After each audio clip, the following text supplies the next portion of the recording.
Отворивме по собствена иницијатива предмет во врска со информации објавени во медиумите за бесправно изградените објекти во Охрид,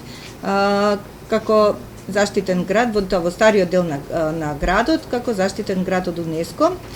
И отворивме по собствена иницијатива во врска со информации објавени во медиумите за склучените договори за јавна набавка помеѓу општина Охрид и правни лица, односно економски оператори, за уривање на бесправно изградените објекти на територија на општина Охрид.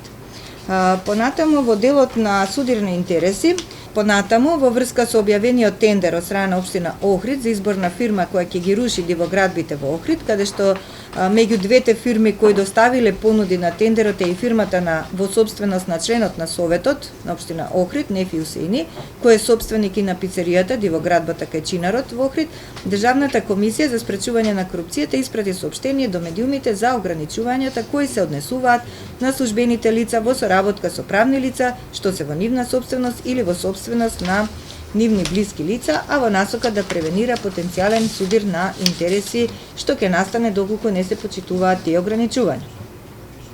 Ефектот од ова е дека градоначалникот на општина Охрид излезе со став во јавноста дека ќе го почитува мислењето и укажувањето на комисијата. Дали може би антикорупцијска планира покрај тие два предмети за бесправно изградениот објект и за фирмата кој учествува во тендерот да отвори трета постапка? Не е исклучено тоа и нема да биде прв пат при разгледување на еден предмет, доколку се согледаат некои